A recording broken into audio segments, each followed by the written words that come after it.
Nous sommes de retour à l'Arena Eugène Lalonde lors de la 58e finale des Jeux du Québec. Nous avons eu 8 belles finales à l'épreuve du 1000 mètres en patinage de vitesse. Et là, on s'apprête à voir les qualifications du relais mixte, le 2000 mètres relais mixte, une nouvelle épreuve aux Jeux du Québec. Et est-ce que tu peux nous expliquer rapidement le fonctionnement alors qu'on voit les athlètes se préparer? Oui, alors on va y aller à tour de rôle comme dans une épreuve de relais, que ce soit en patinage courte piste ou autre, mais la course est encadrée, c'est-à-dire qu'on commence par les filles, on suit avec la fille numéro 2, je vais l'appeler ainsi. Oui. Par la suite, on poursuit avec le garçon numéro 1 et le garçon numéro 2. Donc, on ne peut pas changer les ordres en cours de course, alors que dans les relais plus classiques, on peut improviser différentes situations. Alors, le premier relais qui va s'effectuer bientôt, il y a déjà eu contact là, entre certaines patineuses. Et d'abord, on a avec le bonnet bleu la région des Laurentides, le bonnet rouge la région du Sud-Ouest, le bonnet vert la Rive-Sud. Et là, on retarde le relais. Là. En fait, on voit confusion parce que la patineuse est Laurentide. Et là, la patineuse numéro 1 de Laurentide est dans tous ses états parce qu'une des patineuses qui a été prise dans la chute, c'est la patineuse numéro 2 féminine des Laurentides. Donc, lorsque l'autre patineuse est arrivée pour donner son relais, l'autre patineuse n'était plus en position. Et là, qu'est-ce qui se passe à ce moment-là? Est-ce qu'on a une disqualification ou un... Ben là, on a certainement pris un 3/4 de tour de retard, ça c'est de toute évidence. Maintenant, non, si on est capable de redonner le relais à la patineuse féminine... on peut reprendre la course, mais ça va être très difficile de revenir. On est très loin en arrière. On a Thomas Boulris qui vient de donner le relais à Mathieu Docherty pour l'équipe du Sud-Ouest en bonnet rouge. Alors, au niveau des tours, la fille 1, fille 2, garçon 1, garçon 2 font tout d'abord 2 tours et demi chacun. Et par la suite, on termine dans le même ordre avec un 2 tours chacun, ce qui va donner le 2000 mètres, donc 9 tours, 18 tours au total. On est de retour là, du côté du Sud-Ouest avec le patineur numéro 1 qui est Zitlali Gravel. Donc, du Sud-Ouest, on a de la Rive-Sud présentement sur la piste Mikhailo Gulenok qui vient de faire le relais à Audrey Roussel.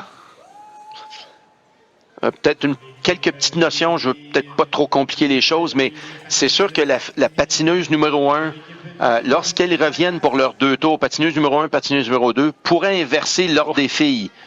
Mais on n'inversera pas avec les garçons. Oui. Donc, on reste fille avec fille. Et oui, je m'excuse, on a vu un relais un peu non orthodoxe. Le relais, en fait... on voit la poussée. Et pourquoi on utilise la poussée? C'est pas parce que le règlement force la poussée. La poussée, c'est la façon la plus efficace de transmettre l'énergie et donc de perdre le moins de vitesse, de donner de la vitesse à son partenaire. Mais on peut claquer dans la main. L'important, c'est qu'il y ait un contact. On touche au patineur de son équipe. À une certaine époque, la poussée n'existait pas. C'était beaucoup moins efficace. Alors, la Rive-Sud, mais je crois que c'est le Sud-Ouest là, qui est en tête. Il y a Mathieu Docherty qui semble être de retour sur la piste. On fait le relais ici du côté de la Rive-Sud. Mikhailo Gulenok qui s'amène, mais je crois que ce sera terminé. Le Sud-Ouest, donc, qui va l'emporter dans cette course. C'est une qualification 1+3. Donc, le gagnant de chacune des 5 vagues qu'on va voir et les 3 meilleurs temps par la suite qui accéderont aux demi-finales qui auront lieu demain après les épreuves de 1500 mètres. Et on va revenir par la suite avec la finale le vendredi. Donc, il y a 3 rondes comparativement aux courses individuelle où on est directement de qualification vers la finale. Dans ce cas-ci, on a 3 rondes. Alors, voilà l'équipe du Sud-Ouest qui remporte le premier relais. La première qualification, je devrais dire. Et on va passer, oui. Pas beaucoup de marge à l'erreur dans cette épreuve. Plus encadré que les relais de jadis, c'est-à-dire les relais soit garçon ou soit fille. On a moins d'options. Et on se doit d'être vigilant. Il n'y a pas de marge d'erreur. Beaucoup, on l'a vu avec les Laurentides. La patineuse s'est accrochée, est à l'intérieur du tracé. Elle était... Juste ici, en fait, voilà. La patineuse qui porte le bonnet 2 de Laurentides, qui glisse à genoux, était dans le tracé de course alors qu'elle ne patinait pas. elle était en préparation pour embarquer sur le tracé. Donc, lorsque la patineuse portant le bonnet 1 qu'on voit ici avec une gestuelle s'est rendu compte que elle devait transmettre le relais à sa coéquipière venait de tomber. Ouais. Donc, et ça, même si elle continue à patiner pour aller chercher le relais, ces tours-là ne comptent plus. Là. Il faut donner le relais pour que la patineuse 2 fasse son 2 tours et demi. On ne peut dire la patineuse 2 ne patine pas, puis moi je vais faire 5 tours. Oui, je comprends. Alors, il y aura peut-être une décision parce qu'il y a quand même eu, il pourrait y avoir pénalité, et là, je vais contredire ce que j'ai dit tantôt. On va peut-être pénaliser les Laurentides pour avoir nuit. Oh non, on annonce.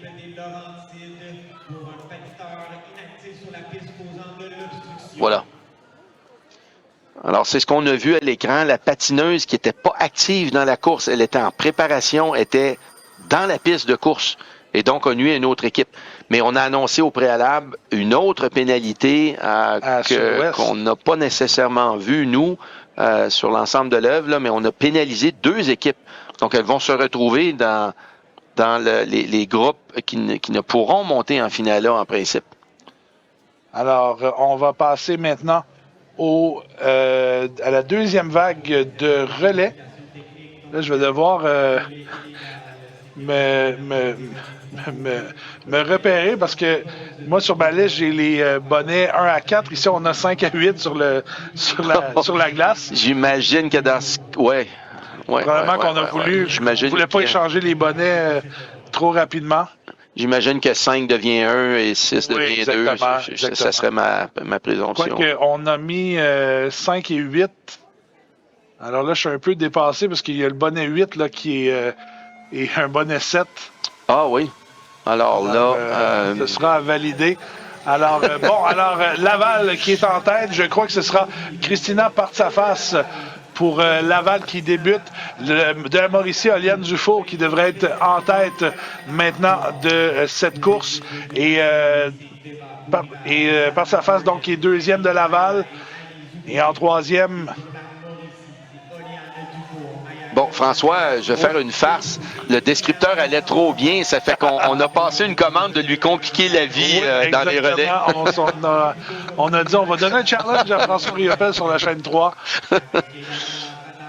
Alors, la Mauricie qui est toujours en tête présentement dans cette course. La Mauricie qui s'amène et qui va faire le relais. On est donc maintenant chez les garçons. Je crois que ce sera Jules Proulx qui est en tête pour la Mauricie. Ce sera toujours Jules Proulx qui est en tête. Il y a Laval qui est là également.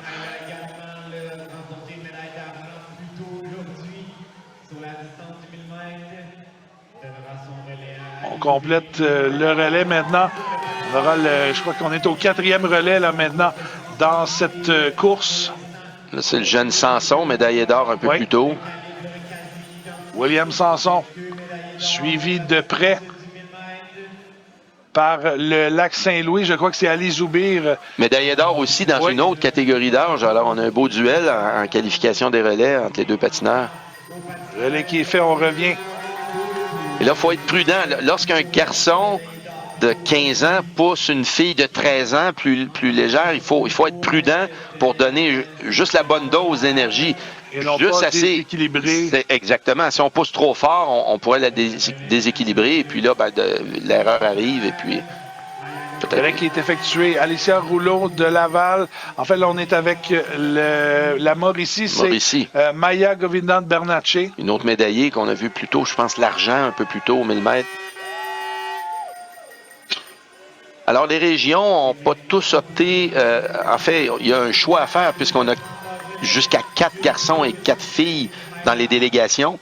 Donc, on en choisit 2 et 2 filles et 2 garçons pour les qualifications. On pourrait prendre des coéquipiers pour la demi-finale. Donc, il y a toute une stratégie qui se développe en lien avec comment vont les patineurs, quelle est leur force, l'homogénéité de l'équipe, les blessures. Là, on approche de la fin de la course bientôt. On approche de la fin de la course. On a un autre relais ici du côté de Laval. Et ce qu'on a les 3 derniers patineurs là en piste. Ce sera à surveiller. Et oui, alors, en fait, je crois qu'on a, du côté de Mauricie, on a terminé en premier. Donc, c'est ce que je semble comprendre ici. Ouais, l'autre patineur devant semblait arrêter aussi, mais peut-être lui manquait-il un tour.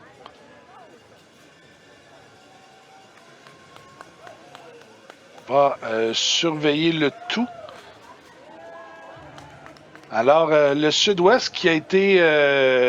en fait, dans la première vague, on semble avoir possiblement disqualifié les deux équipes, Laurentides et Sud-Ouest. Il n'y a que la Rive-Sud là, qui a un temps de 3 minutes 17.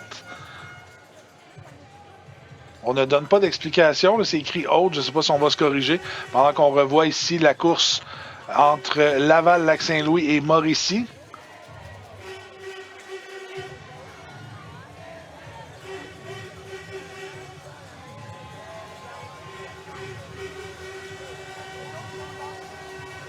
Là, on est en début de course avec les filles au départ. Toujours la Mauricie. Et là, je suis désolé, j'ai pas les non, le numéros. patineur, c'est moi qui est dans l'erreur, François. Le patineur de Laval a poursuivi sa marche et la Mauricie voyait juste, était en tête de la course et confortablement remporté cette course de qualification. Alors, en espérant qu'on aura des numéros plus précis ici dans cette prochaine vague. On a une vague à 4 équipes maintenant. On a l'Estrie en bonnet rouge, Centre du Québec en bonnet bleu, Saguenay-Lac-Saint-Jean en vert et en jaune l'équipe de Lanaudière. Alors, on va débuter avec Romy Zukowski de l'Estrie, Flora Guillemette du Centre du Québec, Zoé Leblanc du Saguenay-Lac-Saint-Jean et Maëlie Boudria de Lanaudière. Et c'est parti! La troisième vague des qualifications du relais 2000 mètres.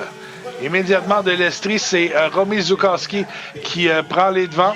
Devant Zoé Leblanc du Saguenay-Lac-Saint-Jean. Leblanc qui vient de prendre la tête. On se prépare à effectuer le premier relais dans quelques instants. On voit les deuxièmes patineuses qui se préparent. Le relais qui arrivera au bas de votre écran après 2 tours et demi. Le premier relais qui est effectué, Charlie Kraft. Éléonore Pedneau pour l'Estrie. Charlie Kraft qui est deuxième. Éléonore Pedneau pour le Saguenay-Lac-Saint-Jean et Kraft pour l'Estrie, qui sont première et deuxième respectivement. On a en jaune Zoé Paradis de Lanaudière qui est troisième présentement et Centre du Québec qui ferme la marche avec Léa Rose Tessier. Il ne faut pas oublier, le plus 3 est quand même assez ouvert. Hein? Oui. On peut remporter la course, évidemment, passer dans les grandes demi-finales. Mais le plus 3, avec deux équipes pénalisées dans la première course, c'est encore possible. Oui, exactement. Toujours le Saguenay-Lac-Saint-Jean qui est en tête. Alexis Aymon maintenant qui se fait rattraper quand même par l'Estrie. Zach Pelletier qui vient de prendre les devants. Et le relais, on a déporté un peu du côté de l'Estrie. Ça va permettre au Saguenay-Lac-Saint-Jean de reprendre la tête. Mais l'Estrie, Nathan Laberge qui est glissé deuxième. Jérémy Bouchard de l'Estrie maintenant qui est premier. Bouchard qui est un autre médaillé d'or un peu plus tôt. Donc, on met des gros canons dans les courses de qualification. On veut probablement s'assurer de bien passer. On ne met pas tous les œufs dans le même panier, mais on essaie de balancer notre équipe. On revient chez les filles maintenant. En tête, c'est Romy Zukowski de l'Estrie, suivi du Saguenay-Lac-Saint-Jean, Zoé Leblanc. Ce sont les deux équipes là, présentement qui mènent cette course. On fait un autre relais cette fois avec les patineurs numéro 2. Charlie Kraft de l'Estrie qui est première. Éléonore Pedneau du Saguenay qui est au deuxième rang. On s'amène. Il y a peut-être une petite obstruction là, avec la patineuse en bleu. Et là, on va doubler là, la patineuse, l'équipe bleue. Et pendant ce temps-là, on fait le relais maintenant. Alexis Edmond qui vient de prendre les devants pour le Saguenay. Alexis Edmond qui effectue le virage. Derrière de l'Estrie, Zach Pelletier qui est deuxième. Ça va se jouer extrêmement serré dans les derniers mètres. On effectue le dernier relais. Ça va être très serré. L'Estrie reprend les devants. Jérémy Bouchard qui va rallier le fil d'arrivée. Encore un tour et demi à faire devant Nathan Laberge du Lac-Saint-Jean. Oui, là, il y avait un patineur dans le tracé qui a failli causer une chute au patineur de l'Estrie. Et ce sera l'Estrie qui va remporter cette qualification. Le Saguenay qui termine tout près au deuxième rang. Et je crois qu'on aura possiblement la Naudière en troisième et Centre du Québec quatrième.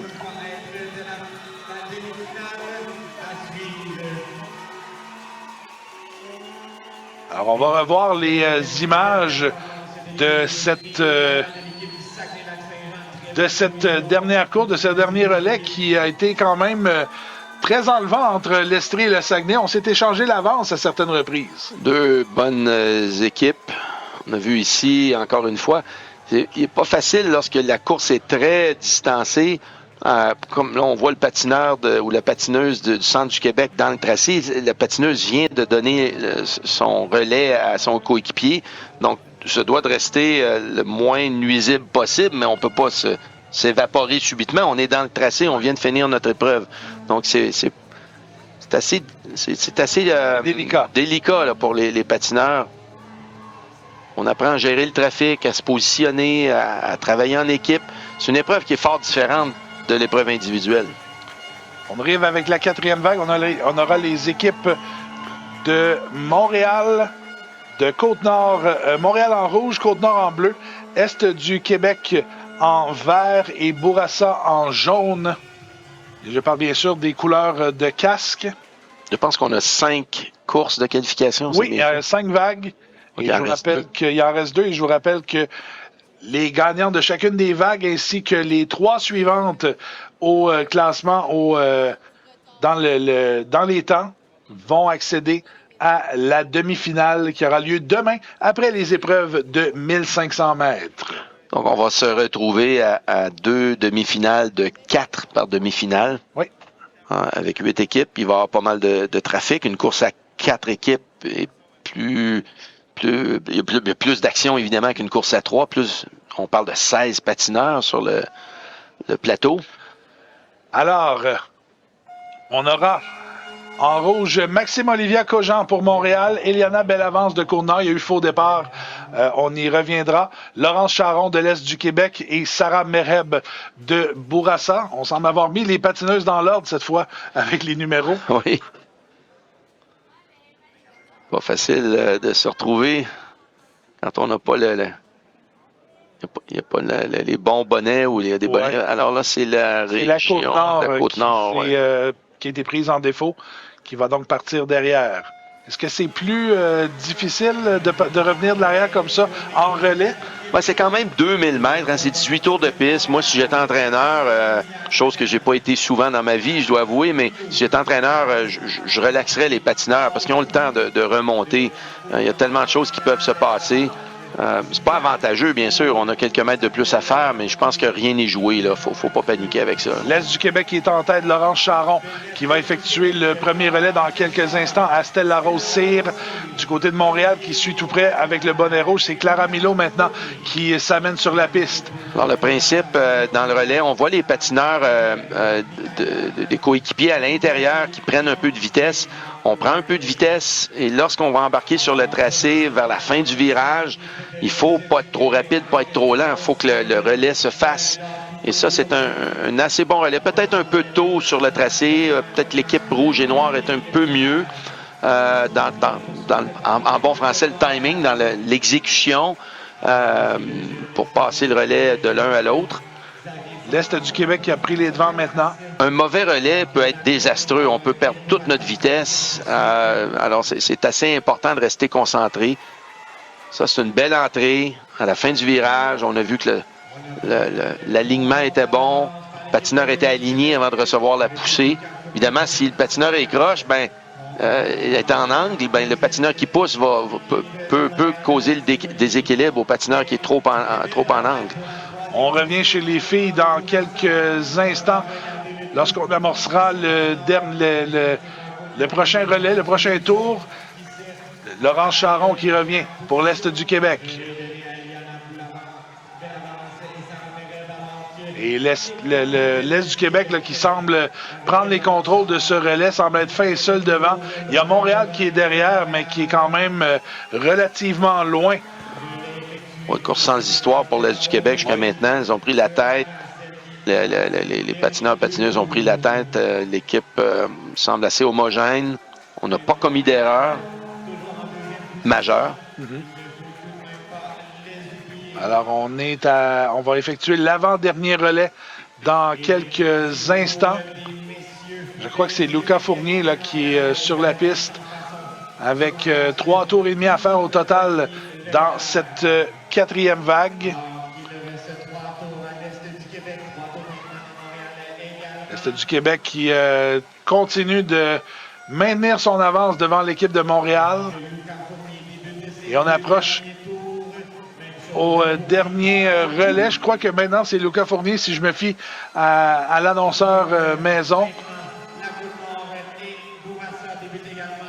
Lucas Fournier, suivi de Montréal, je crois, derrière. Côte-Nord devrait être 3e et Bourassa en fin de course. Voilà. Alors voilà, c'est fait. L'Est du Québec, Laurence Charon, Stella Rosser, Olivier Leclerc et Lucas Fournier qui accèdent à la demi-finale. Une course, comme tu l'as dit, sans histoire. Oui, évidemment, si on a une bonne équipe, on a une confiance là, que notre équipe est compétitive, peut-être avantageux de prendre la tête. On mène la course, tout se passe derrière, on a moins de chances de se faire accrocher. Ça garantit rien, mais je pense que ça peut être une bonne stratégie. 2000 mètres, c'est pas si long quand même. Chaque patineur fait 4 tours et demi, ça équivaut à 500 mètres. Donc, je pense que tout le monde, entre 12 et 15 ans, a confiance et sait qu'il est capable d'aller à fond de train sur 2 présences de 2 tours et demi et de 2 tours. Alors, on va voir les meilleurs moments de la 4e vague. Et si je regarde le tableau actuellement, on n'a pas encore les résultats officiels de la 4e vague, mais jusqu'à maintenant, on a donc Estrie, Mauricie, Rive-Sud et Est du Québec. Et parmi les 3 équipes, pour les 3 équipes, les 3 positions restantes, on aurait Lac-Saint-Louis qui a terminé avec 2,59. Oui. 2,59, 9,76. On a par la suite Saguenay-Lac-Saint-Jean avec 3 minutes exactement et 224 millièmes. Et on aurait Laval avec 3 minutes 9 et 401. Donc, on va voir les prochains résultats là, lorsque ça va sortir. Et on se prépare donc pour le dernier relais. La dernière vague plutôt de relais. On aura l'Outaouais en bonnet rouge, Chaudière-Appalaches en bleu, Capitale-Nationale en vert et Richelieu-Yamaska en jaune. Alors, petite explication d'usage sur un élément ou deux de la course par l'officiel en chef, Denis Lemay. S'assurer que les règles sont comprises de tous.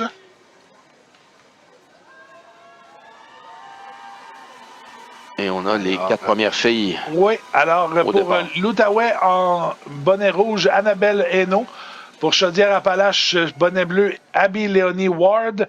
Pour la Capitale-Nationale en vert, Marie-Félix Guérin. Et pour Richelieu-Yamaska en jaune, Maëlie Laplante.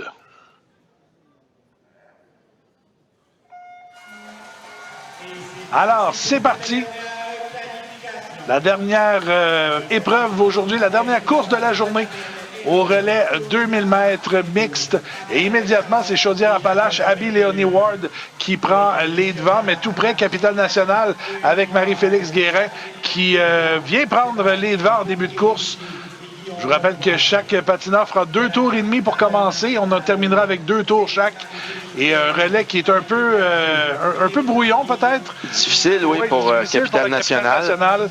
Heureusement, il n'y a pas eu de chute. Donc, c'est une faute que je qualifierais de mineure, une erreur mineure. C'est récupérable. Mais on voit le dommage que ça a causé. Oui. Elles étaient en tête lorsque le relais a été effectué. Ça permet à Chaudière-Appalaches de prendre les devants. Charline Deblois, maintenant, qui est sur la patinoire, qui va effectuer le relais au premier garçon, Sébastien Beaupré-Boucher, qui s'amène. Ces toujours patineurs Capitale Nationale, je te dirais Appalaches, se connaissent bien. Il y a le fleuve Saint-Laurent entre les deux rives. Donc, souvent, vont s'entraîner ensemble à certaines occasions. Sont issus soit du club de Lévis du côté de Chaudière-Appalaches ou du club de Ville de Québec ou du club de Portneuf pour Capitale Nationale. La majorité serait probablement du club de Ville de Québec parce que c'est un très gros club. Mais on voit là, justement, Capitale Nationale qui remonte. Tout n'était pas perdu dans l'erreur subie un peu plus tôt ou connue un peu plus tôt. On revient en tête du côté de Capitale Nationale. C'est Adrien Marchand qui est tout juste devant Guillaume Poirier. On effectue le relais avec les filles. Maintenant, on revient à la patineuse numéro 1. Marie-Félix Guérin en tête, tout près derrière Abby Léonie Ward. Et là, il y a une chute là, de Richelieu-Yamaska. C'est Maëlie Laplante qui s'est retrouvée dans les tapis. On effectue un autre relais maintenant. Encore beaucoup mieux cette fois-ci pour Capitale Nationale. Mais c'est quand même Chaudière-Appalaches qui prend les devants dans la course. Charline Leblois qui est devant Maïté Cadieux. Le relais maintenant qui est effectué. Sébastien Beaupré-Boucher pour Chaudière-Appalaches. Philippe Tanguay pour Capitale Nationale. On va avoir une fin de course quand même excitante entre les deux équipes. On tente de prendre les devants. Et il y a eu contact. Ça a presque fait chuter Sébastien Beaupré-Boucher. Et le dernier relais qui est effectué, j'ai hâte de voir à la finale si on va prendre une décision. Mais pas entre-temps, dernier tour. Capitale Nationale, Adrien Marchand qui est en avance sur Guillaume Poirier de Chaudière-Appalaches. Capitale Nationale qui devrait passer en demi-finale, tout juste devant Chaudière-Appalaches. On va voir s'il va y avoir peut-être suite au contact qu'il y a eu, qui a fait perdre un peu de terrain à l'équipe de Chaudière-Appalaches. On va voir s'il va y avoir une décision qui va être prise à ce niveau. Mais une autre, je pense que ça a été peut-être une des meilleures vagues qu'on a eues dans ce quart de finale. Oui, belle course. On s'est échangé la tête à quelques reprises entre les deux régions, Capitale Nationale et Chaudière-Appalaches. Je pense que là, il y a une certaine inquiétude là, parce que tout le monde a vu le contact entre le patineur de Capitale Nationale et le patineur de Chaudière-Appalaches. Est-ce qu'on jugera que le patineur de Capitale Nationale a commis un geste qui mérite d'être pénalisé? Ça restera à voir. Par contre, Chaudière-Appalaches est allé vers la gauche. Le patineur, difficile à dire. Faudra voir il y a la main du patineur de Capitale Nationale qui est sortie aussi. Aussi. Donc, avec la reprise vidéo, il y aura une meilleure décision plus approfondie de l'arbitre ou des officiels. Quoi qu'on semble pas avoir trop hésité. On voit personne à la table de la reprise vidéo. Peut-être jugé que c'était... Alors, on a jugé que ça faisait partie de la course, peut-être. On ne semble pas... Quoique là, on retourne de l'autre côté. Il faudra voir. C'est un peu dommage là, d'avoir... Oui. Oui, on va revoir là, justement là, la séquence là, qu'on parle. Là. Juste ici, regardez, là, le Chaudière-Appalaches s'amène un peu à l'intérieur et il y a peut-être un petit mouvement de bras de la part du patineur de la Capitale Nationale. Le patineur s'apprête à dépasser. Jusque-là, ça va. Le patineur résiste la Chaudière-Appalaches et lorsqu'il pousse de la droite, s'en va évidemment un peu vers la gauche et s'appuie sur le patineur de Capitale Nationale. Ça lui fait perdre l'équilibre. Maintenant, voyons voir comment les officiels interpréteront. Mais tu as raison, François, on ne s'attarde pas vraiment à la reprise vidéo. Non, c'est confirmé. Le résultat est officiel ici. Capitale Nationale, donc, qui va passer en demi-finale demain avec un temps de 3,02 et 519. Et si je ne m'abuse, Chaudière-Appalaches passerait également. Oui, vont également passer. Je crois qu'on aura Lac-Saint-Louis. On y reviendra là, plus tard. On devrait avoir Lac-Saint-Louis, Saguenay-Lac-Saint-Jean et Chaudière-Appalaches. Si vous voulez bien, mesdames et messieurs, on va faire une courte pause. On va étudier tout ça. On vous revient avec les résultats et le mot de la fin. Vous regardez la 58e finale des Jeux du Québec au rds.ca.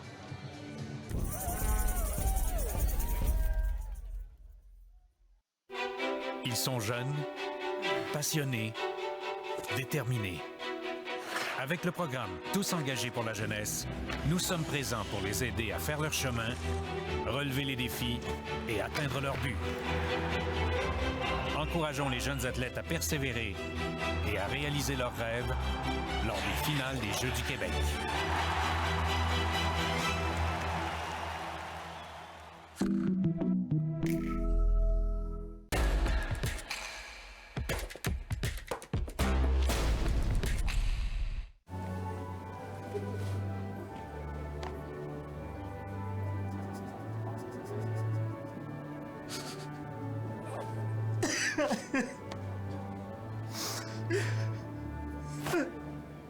Ça, c'est une panne.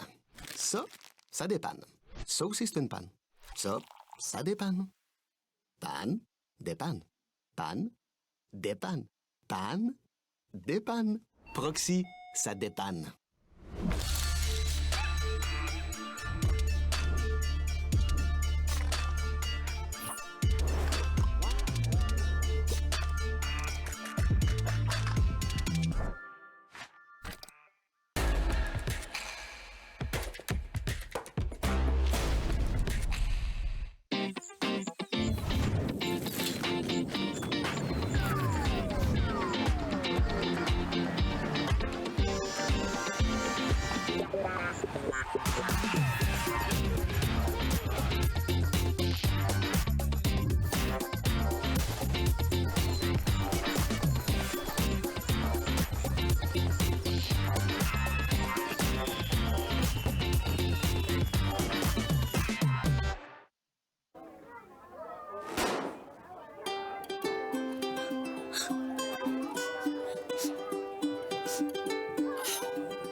Au commencement, quand les souvenirs se créent, que le plaisir devienne passion, que naît le besoin d'adrénaline et l'envie de se surpasser. On vous accompagne à chaque étape de votre vie. Le Carrefour de l'Estrie, avec vous depuis 50 ans.